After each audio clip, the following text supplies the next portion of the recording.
Hi, I'm Andy Cummings with AWS. Thanks for returning today. I will share my screen and we will start from where we left. So Parashram Rakesh would be joining anytime during this session. Okay, when he joins, we will pick on the networking questions that you had. That is Rakesh Shaw. Okay.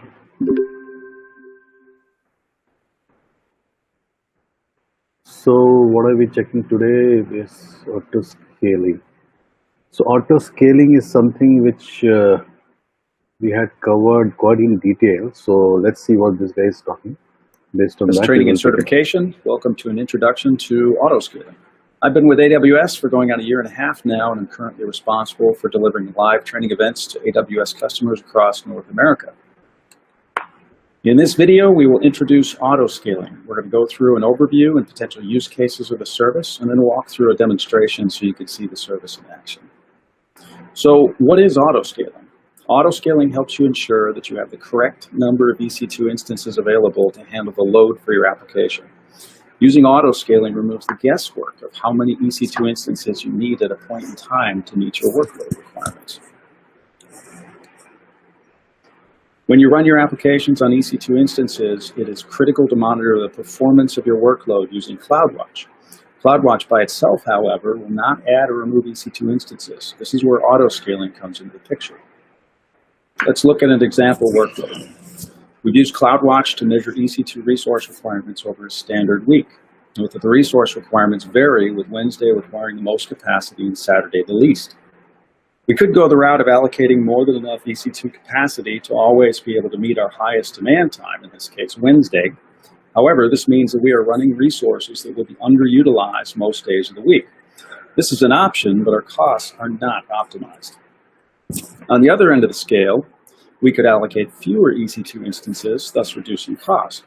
This means that we are under capacity on certain days, and if we don't solve our capacity problem, our application could underperform and potentially even time out for the user. Obviously, this is not a good thing. Auto scaling allows you to add or remove EC2 instances based on conditions that you specify. Auto scaling is especially powerful in environments with fluctuating performance requirements. This allows you to maintain performance and minimize cost. So auto scaling really answers two critical questions. One, how can I ensure that my workload has enough EC2 resources to meet fluctuating performance requirements? And two, how can I automate EC2 resource provisioning to occur on demand? Auto scaling matches up with two critical AWS best practices. Make your environment scalable and automate as much as possible. Let's take a closer look at the service. So what exactly do we mean by scaling? The first thing we have to do is define the concepts of scaling out and scaling in. Auto scaling can automatically adjust the number of EC2 instances running in your workload based on either conditions that you define, CPU utilization over 80% as an example, or a schedule.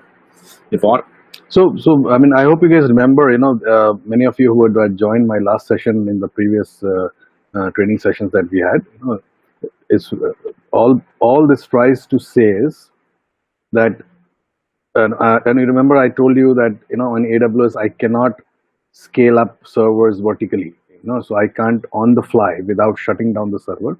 I cannot change the core, let's say from 4 core to 8 core or a 16 GB RAM to a 32 GB RAM. If I have to do that, I have to bring down the server, that is stop the server, then change and start again. But what we can do is we call it scale out. It's called horizontal scaling or scale out. Okay. So what auto scaling does is it on the fly, depending on some parameters like CPU utilization, if it goes beyond 70%, then scale out, add one more server to the load balancer. So we read about the load balancer in the previous sessions. We read about servers being there. Now we are reading about servers coming in under the load balancer on in an automatic fashion. So it will scale out and scale in. Okay, scale out, scale in, right? It will launch instances, it will terminate instances. Okay, based on some predefined rules. Auto scaling adds more instances. This is termed scaling out. When auto scaling terminates instances, this is scaling in. Remember that you have control as to what initiates these events. So how do you auto scale? There are three components required for auto scaling. First, you create a launch configuration. Second, you create an auto-scaling group. Finally, you define at least one auto-scaling policy. Let's take a closer look at what each of these components do. What is a launch configuration? Well, this is all about defining what will be launched by auto-scaling. Think of all the things that you would specify when you launch an EC2 instance from the console, such as which Amazon machine image to use, what instance type, security groups, or roles to apply to the instance. What is an auto-scaling group? This is about defining where a deployment takes place and some boundaries for the deployment. This is where you define which VPC to deploy instances and which load balancer to interact with. You also specify the boundaries for a group. If you set a minimum of 2, if your server count goes below 2, another instance will be launched to replace it. If you set the maximum to 8, you will never have more than 8 instances in your group. The desired capacity is the number that you wish to start with. What is an auto-scaling policy? This is about specifying when to launch or terminate EC2 instances. You can schedule auto-scaling every Thursday at 3 p.m. as an example, or create conditions that define thresholds to trigger adding or removing instances. Condition-based. Okay, so you heard that I can predefine a time for auto-scale, not just CPU. Every day. So what is the use case for this? I have an enterprise which has a global reach.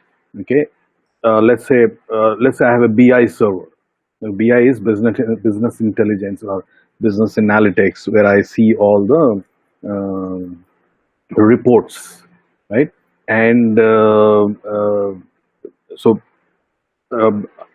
during the office hours, there are 50 guys accessing it, so I need a larger server. After office hours, maybe just the management of few sales guys are accessing it. I need it smaller. So what I'll do is I will configure, let's say, a 4-core 8 GB machine under the load balancer. I do 2 of them, and I would say that every day 9 a.m. add 2 more machines, 2 more instances, right? And I'll add 2 more instances, and I'll say every day 6 p.m. remove 2 instances, and the load is gone. So I can even orchestrate when a capacity has to be added and removed. Okay, this is another very good feature of auto-scale that you must be using. All this helps you in optimizing cost, big time optimizing cost using auto-scales. These policies make your auto-scaling dynamic and able to meet fluctuating requirements. It is best practice to create at least one auto-scaling policy to specify when to scale out and at least one policy to specify when to scale in. How does dynamic auto-scaling work? One common configuration is to create CloudWatch alarms based on performance information from your EC2 instances or a load balancer. When a performance threshold is breached, a CloudWatch alarm triggers an auto-scaling event, which will either scale out or scale in EC2 instances in the environment.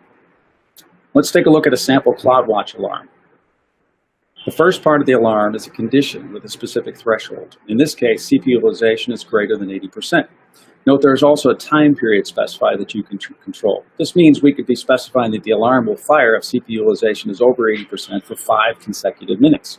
The time period is critical because you don't want auto-scaling to trigger new instances because your processor spiked for 30 seconds. The second part of the alarm is the action to perform after the alarm is triggered. With auto-scaling, the action could be to add or remove instances. So in our case here, if the CPU is over 80% for 1 consecutive period, 5 minutes by default, auto-scaling will add 2 new instances to the auto-scaling group. As we add more instances, the CPU utilization should go down. We should set another CloudWatch alarm to define a threshold as to when instances should be terminated from the auto-scaling group. As an example, if CPU utilization goes below 20% for more than 5 consecutive minutes, terminate 1 instance. The beauty of all this is that auto-scaling can manage your workload dynamically so you can focus on other issues. Okay, let's do a brief demo with auto-scaling so you can see this for yourself. We're going to create a basic launch configuration, an auto-scaling group, and an auto-scaling policy. Then we'll finish up by triggering auto-scaling so we can see it work. So the first thing we're going to do is open up the EC2 service. Remember the 3 components we need to build out: a launch configuration, an auto-scaling group, and 1 or more auto-scaling policies. On the left-hand pane, we're going to scroll down to the auto-scaling section and choose auto-scaling groups. We'll click on Create Auto-Scaling Group, and we'll select to create a launch configuration.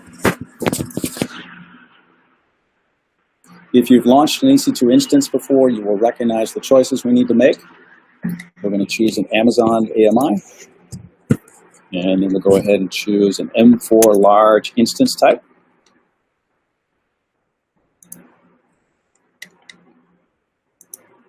All right, now we'll give our launch configuration a name. We'll say Linux M4.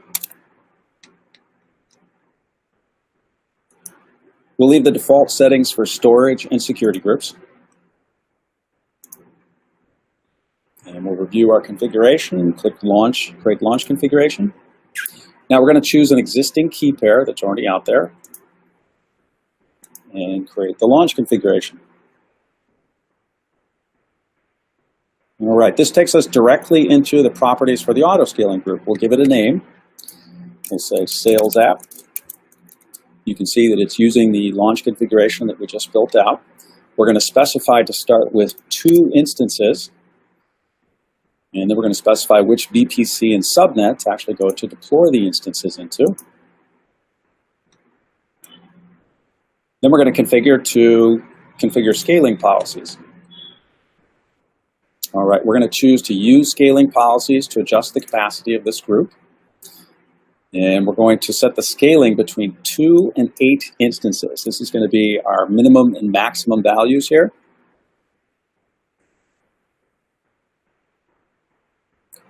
We'll also use a simple target tracking policy that allows us to set a target value for a metric. We're going to go and say average CPU utilization of 60% here. A target tracking policy then automatically launches or terminates instances to meet your target value. We can still create individual policies for scaling in and out, but target tracking is the simplest way to get started with auto-scaling policies. We'll view where we can add notifications and tags. And then review and select to create the auto-scaling group. Okay, so now let's go ahead and view our auto-scaling group.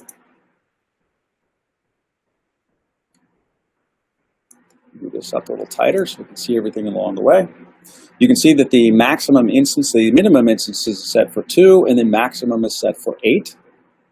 And if we go to the Instances tab, we can see that there are 2 instances that are currently pending. These are brand new instances, and the reason those exist, this didn't exist before. Remember, we set the minimum value as to 2, so auto-scaling automatically launched 2 instances inside of here. Now, to trigger auto-scaling immediately, we're going to manually increase the minimum group size. We'll click on the Details tab, choose to edit the details, and we're going to change the minimum number of instances and the desired configuration, so we're going to go up to 4. All right, so now our minimum number of instances should be 4 rather than 2. So seeing as how we have 2 already, we should be seeing 2 more instances that are being launched. Let's go back to the Instances tab, take a look inside, and as you can see, we now have 2 more instances that have been fired off automatically based on our launch configuration. Okay, so let's summarize what we've learned. Auto-scaling allows you to add or remove EC2 instances based on conditions that you specify. Auto-scaling is especially powerful in environments with fluctuating performance requirements. This allows you to maintain performance and minimize cost. Best of all, this process can scale in or scale out EC2 instances in the middle of the night while you are sleeping. The 3 core components we need are a launch configuration, the what to deploy, an auto-scaling group, the where to deploy, and an auto-scaling policy, which is the when to deploy. Remember that every AWS service that you learn about is another tool to build solutions. The more tools you can bring to the table, the more powerful you become. Thank you for watching. Okay, so I have Rakesh Shaw now who has joined. Okay, and for people who don't know who Rakesh Shaw is one of the most networking champion and AWS champion that we have. He's based out of Calcutta. Okay, and he's one of the old employees that we have. क्या राकेश कितना साल हो गए? तो 3 साल 4 साल तो हो ही गए? नहीं सर 2.5 साल हुआ, ज्यादा नहीं. 2.5 साल. Rakesh comes with a huge experience, around 12-14 years. Okay, and he used to manage data centers, on-premise enterprise data centers, more or less all by himself. Okay, so networking, anything networking, and beyond networking, connectivity, global connectivity, kuch bhi ho na, he is the guy. Okay, and he is a part of mentors at minfitech.com. None of you ask a question. You should use that. It is a very simple way to find out or use the experience within the company. So I again tell, use mentors at minfitech.com. Send your questions, and it will be answered. Right. So Parashuram, ask your question. Uh, yeah, Okay, hi Rakesh. please. Hi. So my question is, in the same VPC range, can we create the multiple VPC with the same CID range? See, for the operation purpose or as a meaning you can create it, but the question is, we should create it or not. Okay. So in the VPC page, you can create 10.0.0.8 VPC and second VPC with the same CID range. That AWS would allow you to do that. But the question is not whether we can create it or not, whether we should create it or not. So answer is no, we should not create it, because if you do so, you are not able to interconnect between these two VPC. Meaning, say for instance, if you have a same IP range, then what would happen? You are not able to route the traffic from one VPC to another VPC. Yes. So, and why not? Can someone tell me why it is not possible to do the routing from one VPC to another VPC if we have a similar IP range? It will overlap the VPC range, right? Yeah, but what is the harm, and why you will not able to do this routing from one VPC to another VPC?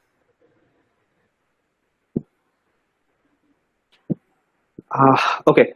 So have you seen the routing table of Yes. VPC? So when you create any route table associating a particular VPC, what is the default route over there? So it will be VPC range. It will be there. VPC range, and the target is local. Yes. Yeah. What does it mean? So route table is associated with that VPC range only. Yeah. So within that VPC range, your route is by default enabled, and you cannot change that. So if you cannot change that, then you are not able to route your IP ranges to anywhere else. So that is why you are not able to route the traffic from within one VPC to another VPC, right? Yes. So it is it is suggested to keep separate CIDR for separate VPCs. So it will give you the flexibility to interconnect. Even if customer or anybody says that, okay, I don't require the connectivity between two VPCs, then also you should have a separate VPC, separate CIDR, because maybe it should not, meaning customer should not have the future plan to interconnect these two VPC, but they may have a third VPC which can talk to with these two VPC, right? Yes. So if this scenario comes, then only also you are not able to do the routing. So that is why the best practice, never use the same CIDR for a single customer in the same CIDR for two separate VPC or multiple VPCs. So don't overlap the CIDR. Yes. Thank you. Yep. Okay. All right. What else? No, as of now, from my side, it is fine for me. Okay. Anyone else? Any questions? Otherwise, Rakesh will drop. This training is too basic for him. Okay, wonderful. You guys can always write the question. Always. Okay. So yeah, sir. So I'll drop my phone number here. Okay. Or you can get don't drop it. Don't drop it. Send it on the mail. This is getting video recorded. Okay. Okay. Sorry. YouTube Oh, it is getting your phone will become. Okay. This is recording. Okay. Sorry. So get my phone number from my from this our Gmail group. Okay. You have my contact details. So if any question you have, any kind of questions, call me. If I don't have, I'll try to give you the answer from somewhere else. Right? Yeah. Perfect. Thank you, sir. So I'm Thanks. कुछ है फिर मैं dropping. I'll invite you again. Yeah, Okay. sure, Thank you. sure. Thanks. Bye. Bye bye. Hello, and welcome to the Amazon. So Route 53, we discussed about Route 53 also in the earlier training. Okay, that is our DNS. The number 53 is because the Route 53 runs on. Sorry, the DNS runs on port 53, right? And I hope you remember what I said about ports, right? So it's like an entry to a server. That's a door entry to the server where you have the restrictions to allow or disallow a particular connection to come in, depending on the application that you're running on it. Okay. Right? Sorry, something went wrong. I clicked on next. Hello, and welcome to the Amazon Route 53 introduction. In this video, I will explain the basics about the service and do a demo showing how easily you can create your own DNS zones. I'm Rafael with the AWS Training and Certification team, and as part of the team, I have contributed to developing and delivering exclusive training content like this one.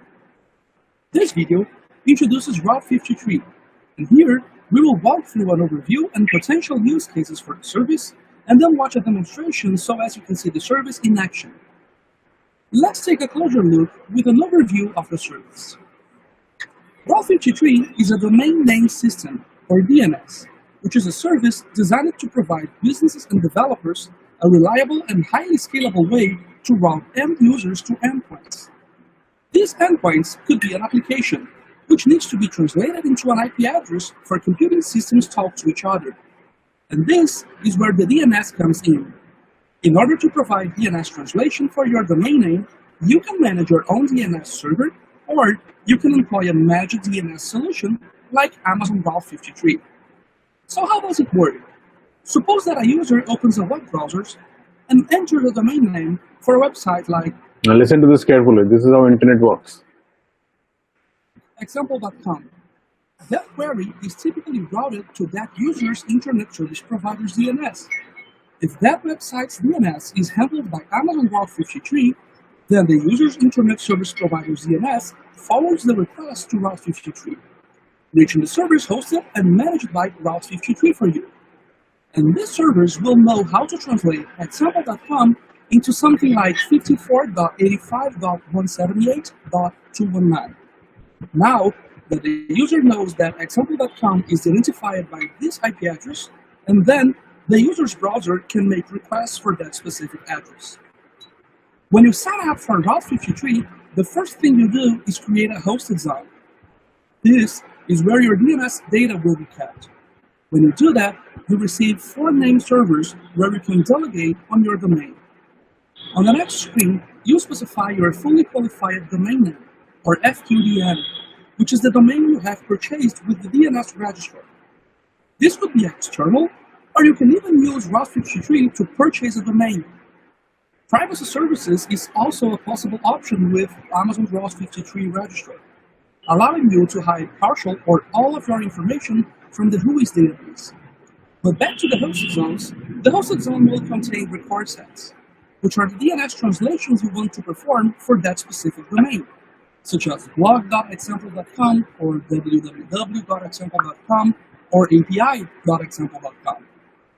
After you hit the Create the Hosted Zone button, the hosted zone is ready to resolve DNS queries for that domain. You can have external or internal DNS hosted zones. Internal ones are typically used internally when your application components need to communicate to each other. Okay, let's do a demonstration showing how easy it is to create a hosted zone and edit some record sets in Route 53. So, you can have your application running on EC2 instances, Elastic Load Balancer, or on an on-premises server in your on-premises data center. In this case, I have a very simple application running on a sample instance, on an EC2 instance, which is from the type T2 Micro, and it is in US East 1B. This instance is running in the Virginia AWS region. And this instance is a web server with a public IP address. If I copy this IP address and put in my browser, I can see the web server responding to the requests. This is an application running in an EC2 instance. Now let's give that application a name and use Route 53 to resolve the names for that application. In this case, I have the domain sampleapplication.net. So I can go to Route 53 and click on the button Create a Hosted Zone. When I click on that button, I can put sampleapplication.net as the domain name. And in this case, this domain name is a public hosted zone. When I click on Create, I will have the hosted zone created for me.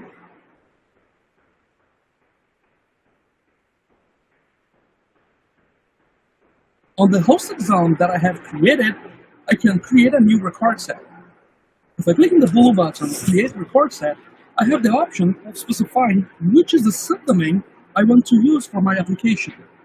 In this case, I can put www.sampleapplication.net, which is from the type IPv4 address that resolves to the address 52.90.65.52, which is the IP address of my EC2 instance. If I had multiple EC2 instances, I could put multiple IP addresses in here. If I have an Elastic Load Balancer or a CloudFront distribution, or if I'm hosting my website using Amazon S3 with the static website hosting, I could put the S3 endpoints here as well. Here is where I choose the routing policy. In this case, I just want to translate that name to that IP address. Then when I hit Create, the www.sampleapplication.net is ready to be routed to the IP address that corresponds to the IP address of my server.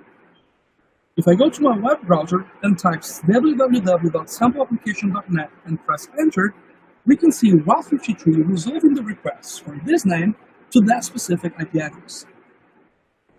If I go and do an NS lookup on www.sampleapplication.net,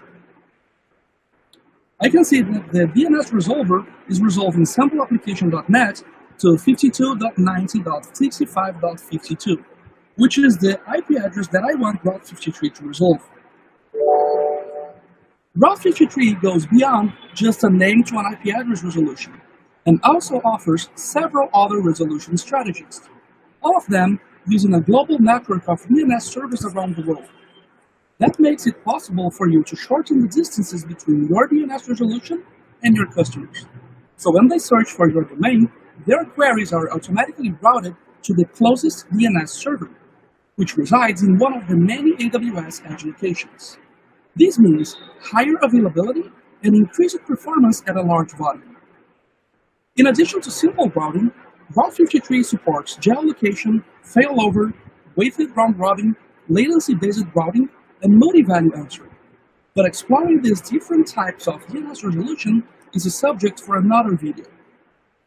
Now, to summarize what we've learned, Amazon Route 53 is a global, highly available DNS service that allows you to easily register and resolve DNS names, providing a managed service to easily get users to your content. By routing them and endpoints together, translating names like sampleapplication.net into whatever is needed for computers to access each other's. These endpoints may be an Amazon EC2 instance, Elastic Load Balancers, CloudFront distributions, or actually any endpoint available on the internet, even including resources located in an on-premises data center. Route 53 also offers multiple ways to route your traffic, enabling you to have more performance, high availability, and fault tolerance in your architecture. And it is also fully compliant with both IPv4 and IPv6.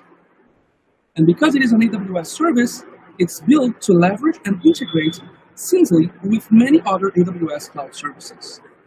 And that's it. I hope you learned a little something, and thanks for watching. So basically, see, it doesn't matter about many of the concepts which are here, and of course, if you know, it's good. Okay, but the few things that you need to understand is what role a DNS plays. You know, the first DNS is where you tell the world that your IP has a name. It's a name database, name server, naam uska. Okay, and from there, so the prime function is just as simple.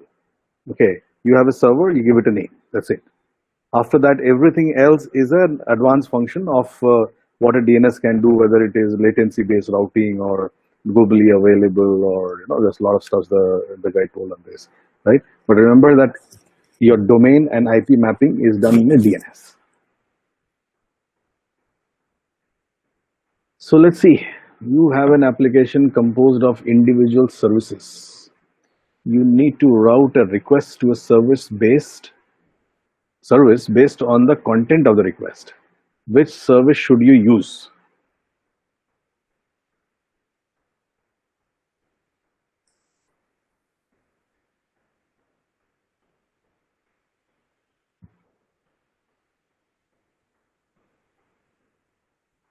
Content of the request.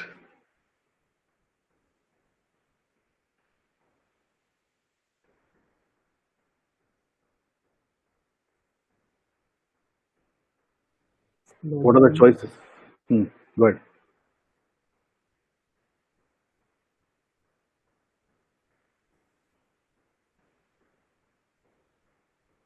Anyone? I'm audible, right? I hope so.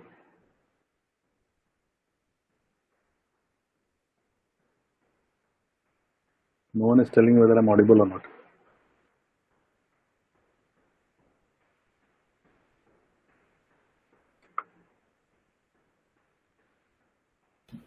Audible, sir.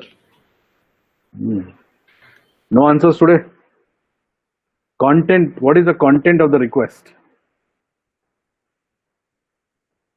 Is it the URL? Is it the payload of the request? Like I'm putting some content in the request URL itself, and we need to route a request to a service based on the content of the request. So routing is possible only in Route 53 or load balancing. Is elastic load balancing allowing us to do it? Let us see.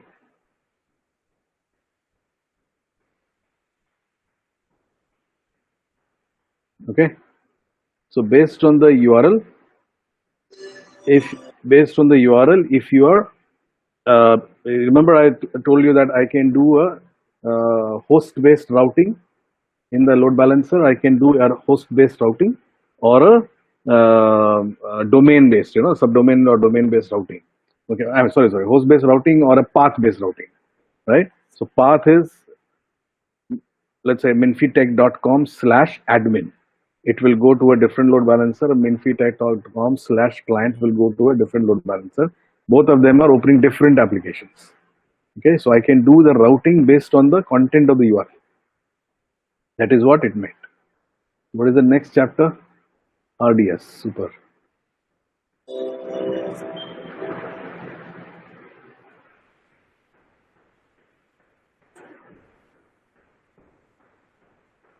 Welcome to an introduction to Amazon Relational Database Service, also known as Amazon RDS.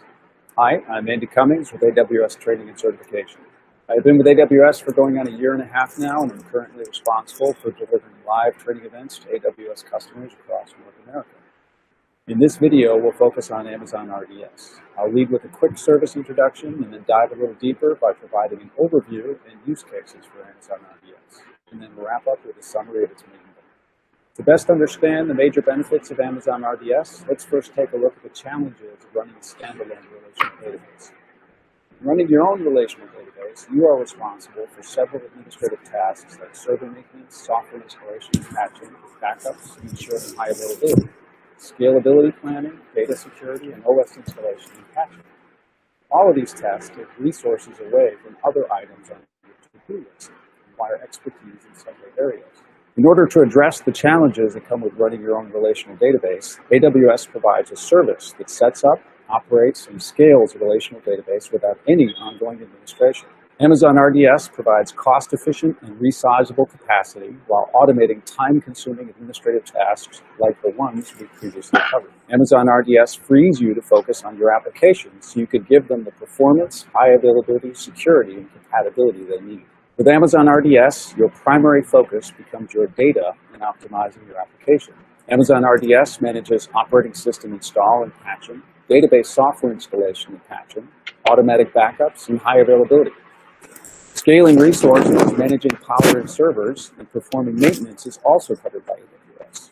Offloading these operations to the managed Amazon RDS service reduces your operational workload and costs associated with your relational database. Now let's go through a brief overview of the service and a few potential use cases.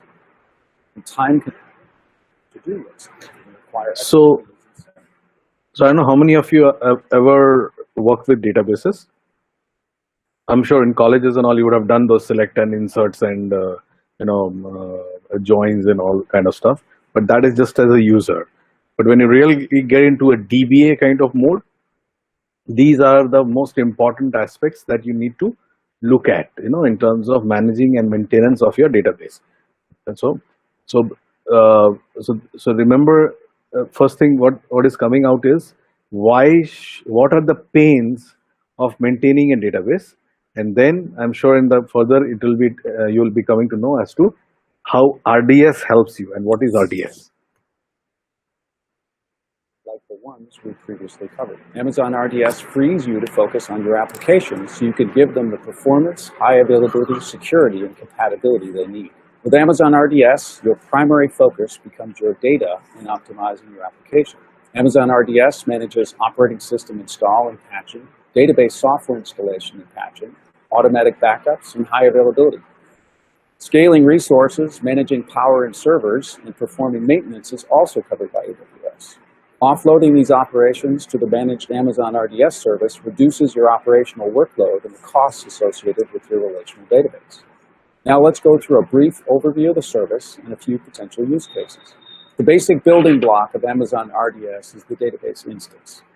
A database instance is an isolated database environment that can contain multiple user-created databases and can be accessed by using the same tools and applications that you use with a standalone database instance. The resources found in a database instance are determined by its database instance class, and the type of storage is dictated by the type of disks. Database instances and storage differ in performance characteristics and price, allowing you to tailor your performance and cost to the needs of your database. When you choose to create a database instance, you first have to specify which database engine to run. Amazon RDS currently supports 6 databases: MySQL, Amazon Aurora, Microsoft SQL Server, PostgreSQL, MariaDB, and Oracle. You can run a database instance using the Amazon Virtual Private Cloud or VPC service. When you use an Amazon VPC, you have control over your virtual networking environment. You can select your own IP address range, create subnets, and configure routing and access control lists. The basic functionality of Amazon RDS is the same whether or not it is running in an Amazon VPC. Usually the database instance is isolated in a private subnet and is only made directly accessible to indicated application instances. Subnets in an Amazon VPC are associated with a single availability zone. So when you select the subnet, you are also choosing the availability zone or physical location for your database instance. One of the most powerful features of Amazon RDS is the ability to configure your database instance for high availability with a multi-AZ deployment. Once configured, Amazon RDS automatically generates a standby copy of the database instance in another availability zone within the same Amazon VPC. After seeding the database copy, transactions are synchronously replicated to the standby copy.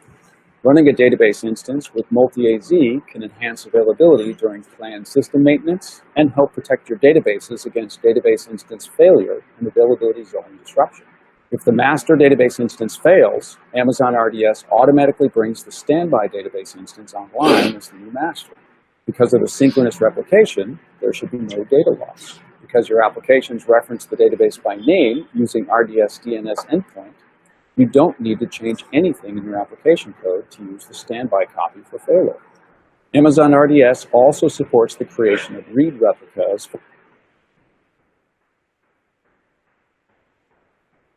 Okay, so this itself is an extremely powerful feature. Okay, generally when you create a master slave, both of them will have different IPs. Okay, if the master goes down, you have to convert the slave into being a master, which might be a few commands. Okay, and also map the IP into their application to connect to this database, the one which has now become the master.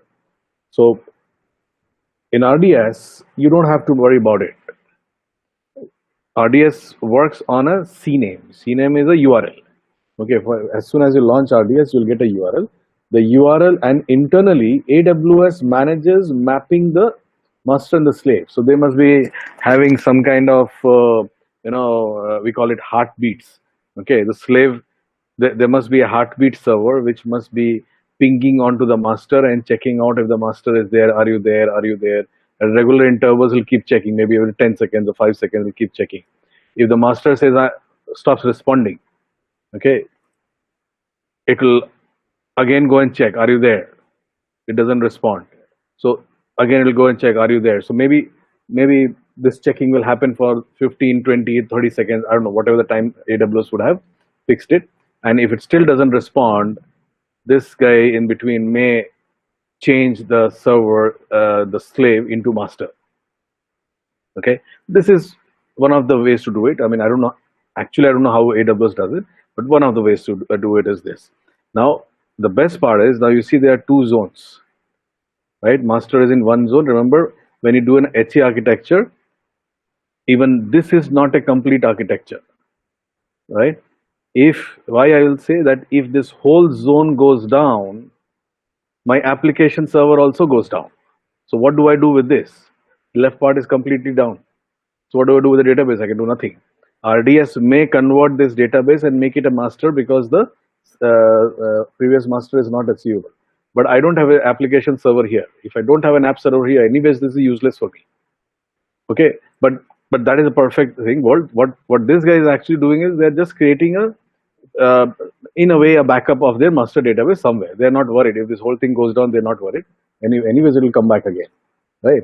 So this, when this becomes master, so in any kind of DR setup, the most important aspect is about, so there are two words: failover and failback. This is failover, master slave. When this becomes master, and when this comes up, you have to bring it back. So it's called failback, right? So where is the failback? How does RDS do failback? So actually, it doesn't do any failback. If this becomes a master, this will remain the master, and this guy, as soon as it comes up, it will become the slave. So the application which is now talking like this, app to master, will have to talk like this, app to master, and then the replication will be done, failover will happen like this, M will come here, S will come here. So it just flips the region, flips the database in a different zone, right?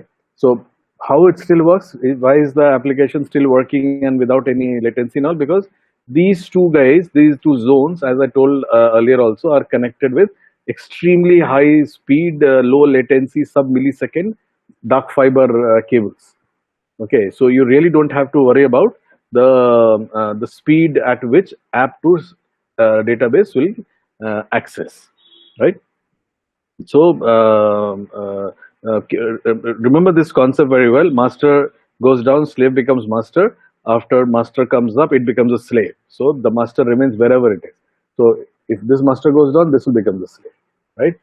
So let's look at read replica. Okay, you should know that slave, you do not read or write into a slave. Slave is just a standby. You will not get an endpoint. You get endpoint means a connection URL to log into your slave. Automatically brings the standby database instance online as the new master. Because of the synchronous replication, there should be no data loss. Because your applications reference the database by name using RDS DNS endpoint, you don't need to change anything in your application code to use the standby copy for failover. Amazon RDS also supports the creation of read replicas for MySQL, MariaDB, PostgreSQL, and Amazon Aurora. Updates made to the source database instance are asynchronously copied to the read replica instance. You can reduce the load on your source database instance by routing read queries from your applications to the read replica. Using read replicas, you can also scale out beyond the capacity constraints of a single database instance for read-heavy database workloads. Read replicas can also be promoted to become the master database instance. But due to the asynchronous replication, this requires manual action. Read replicas can be created in a different region in the master database. This feature can help satisfy disaster recovery requirements or cutting down on latency by directing read to the source database. revisit this. Use the standby copy for failover. Amazon RDS also supports the creation of read replica. Okay, remove this word, read replica. Okay, so it is a replica of the master which is used only for reading. That is why the name is read replica. When I say reading in database terms, I cannot run a insert query on the read replica. I can only run a select query. I can only fetch data. I cannot insert data in a read replica. It will reject. For MySQL, MariaDB, PostgreSQL, and Amazon Aurora. Updates made to the source database instance are asynchronously copied to the read replica instance. You can reduce the load on your source database instance by routing read queries from your applications to the read replica. So asynchronous replication, right? So what is asynchronous? So there's something called synchronous and something called asynchronous, right? So what is asynchronous? Synchronous is something which is running in as simple as in synchrony. Okay, when it runs in synchrony, all that happens is when B will not trigger if A doesn't end. Okay, that is how synchronous runs, right? When it is asynchronous, the update happens both on A and B at the same time, right? That is asynchronous, right? So that is what it's saying. It's an asynchronous replication methods which are being used. Offload read queries from the master DB instance. So you can start reading from the master DB. Oh, sorry, I'm sorry. It says offload read queries. That means in a single database, you are running both the insert and select queries. So if you're running a major analytics tool, okay, you have Power BI and QuickSight of Amazon. There are a lot of major analytics tools that will keep on fetching data and producing you live reports. So if you're using such tools, instead of putting the load on a single database, which is reading also and writing also, you create a replica and you connect your QuickSight to a replica. Okay, you remember I said on a slave you cannot connect, but on a replica you can connect only to read, right? So ideal for heavy database workloads. Yes, if the database workloads are heavy, and when I say heavy, many and most of the databases would be read heavy and read heavy, as simple as that, right? So when I say read heavy means there are more read queries than the write queries. So you can move the read heavy database, read heavy queries from one master instance to another replica instance. Read replica can be promoted to master if needed. Okay, so this is another good feature of RDS. When I create a read replica and if the master goes down, okay, then you can, the next read replica becomes the master. The nearest replica. When I say the nearest replica, the next slide you'll hear that the gentleman is saying that I can create multi-region replicas, right? Multi-region read replicas. That means I can have my master here and I can have my Singapore, my replica in Singapore. Okay, so listen to this carefully. When the master goes down and if the master goes down, the nearest read replica will automatically be promoted to master. Okay, so one good use case that I can tell you about this is, forget the read replica part in terms of you will read when the you can change your application read and write queries. Read goes to master, read goes to replica and write goes to master. I can just use this feature for a multi-region database backup. Okay, I can have master in Mumbai and I can have replica in Singapore. Okay, so with that, what I can assure you is that what do you call that? The replica. If the master goes down, there is another one which is running somewhere else. You can pick it up. Okay. Another use case, the actual use case I can tell you that suppose I create a replica of a master is in Mumbai, replica is in Singapore, and one another replica is in Australia. I am running a application, and I have deployed, listen carefully again, I have deployed this one application in multiple data centers, multiple regions, let's say, locally, running locally. Okay, so what I will do is, let me draw some diagrams if I can, so that you understand this. Does it work like this? No, it doesn't work like this. Okay. So let's say I will pick this. Actually, I don't know what I can do this.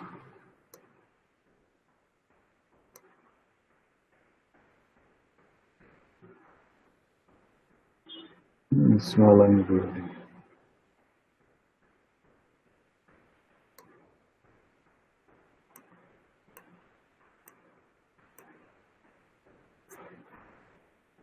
Okay, so let me. Okay, this is something I can do like this.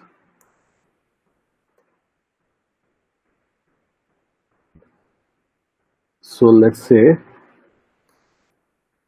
I cannot copy this here, but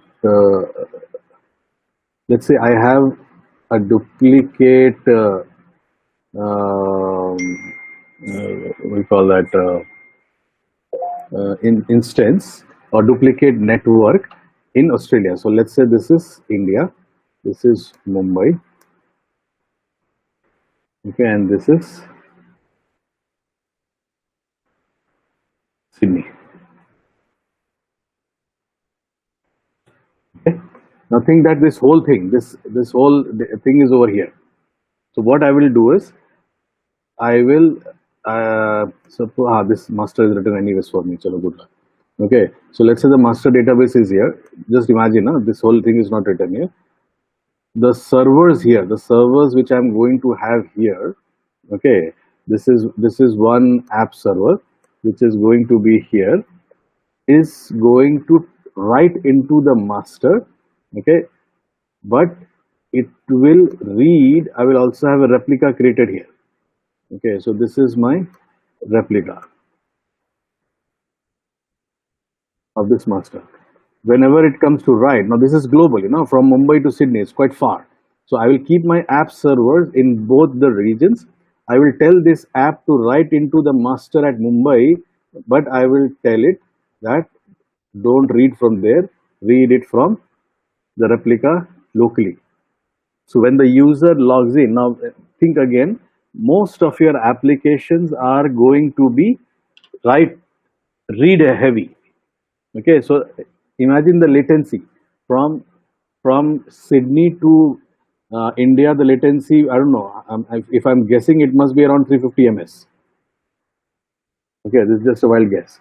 Okay, so but the fact remains that the number of write requests that you do is very less compared to the read request in a normal enterprise application, right? So most of the time your application can be read fast, or it will work very fast, but while writing it may go and write into India. Let it be slow, people will not bother. But when you're opening a page and it is not opening that is fast, then people will start bothering. But when you submit it and it takes maybe 5 seconds to submit, people are happy. No one is going to question, right? So while submitting, sending data, there might be a latency, it may be a little slow, but while reading, it will be very fast, even though I have a copy of my entire application in two different geographical area globally. Okay, so I hope you understand. In summary, I can have my application. This is my good website, a WordPress site, let's say. I can install the same thing in two different locations. I will use mechanisms to segregate the read and write, insert and read queries of my application, and I will connect the insert queries to the master, and I will create a replica of the master in the Sydney region also, and I will read all my select queries will be read from this region itself, right? So this is a very good way to set up a global application set up an application globally for global access. Okay, where it works very local. So remember last time I had told you about CloudFront. Okay, CloudFront will not cache dynamic data, that is database and all. It not crash dynamic data, right? What CloudFront will cache is static objects like HTMLs, images, JS, CSS, any kind of videos. All those things will cache, but not the dynamic data that is read and write of data. It's not going to cache. For that, you can have something like this. One of the ways to do a global deployment of your application for multi-region access. Okay, so I hope I was able to explain this. Concept is very simple. Write into the master, write into the central master, read from the local replica. This is a simple concept about it, right? So we'll run this as the last session today and close it. Using read replicas, you can also scale out beyond the capacity constraints of a single database instance for read-heavy database workloads. Read replicas can also be promoted to become the master database instance. But due to the asynchronous replication, this requires manual action. Read replicas can be created in a different region than the master database. This feature can help satisfy disaster recovery requirements or cutting down on latency by directing reads to a read replica closer to the user. Amazon RDS is ideal for web and mobile applications that need a database with high throughput, massive storage scalability, and high availability. Since Amazon RDS does not have any licensing constraints, it perfectly fits the variable usage pattern of these applications. When it comes to small and large e-commerce businesses, Amazon RDS provides a flexible, secured, and low-cost database solution for online sales and retailing. Mobile and online games require a database platform with high throughput and availability. Amazon RDS manages the database infrastructure so game developers don't have to worry about provisioning, scaling, or monitoring database servers. All right, let's summarize this service by going over a few of the benefits of using Amazon RDS. Amazon RDS supports the most demanding database applications. You can choose between two SSD-backed storage options, one optimized for high-performance OLTP applications, and the other for cost-effective general-purpose use. With Amazon RDS, you can scale your database's compute and storage resources with no downtime and use the AWS Management Console, the Amazon RDS command line interface, or simple API calls to manage the service. Amazon RDS runs on the same highly reliable infrastructure used by other Amazon Web Services. It also lets you run your database instances in Amazon VPC, which provides you with control and security. Remember that every AWS service that you learn about is another tool to build solutions. The more tools you can bring to the table, the more powerful you become. I'm Andy Cummings with AWS Training and Certification. Thank you for watching. Okay, so thanks a lot. What are we checking out tomorrow? Yeah. So important concepts about Lambda, Beanstalk, and SNS CloudWatch. Very good. So Lambda will be your quick introduction towards serverless. Okay, event-based triggering and serverless technologies. Beanstalk is a platform as a service on AWS. Okay, and Elastic Beanstalk is a platform as a service, and SNS is about sending notifications. These are mobile notifications that you get. Okay, and CloudWatch, CloudFront, we'll discuss all of them. So this is important. This whole stuff, okay, this whole list is basically telling you how to run a portal on AWS.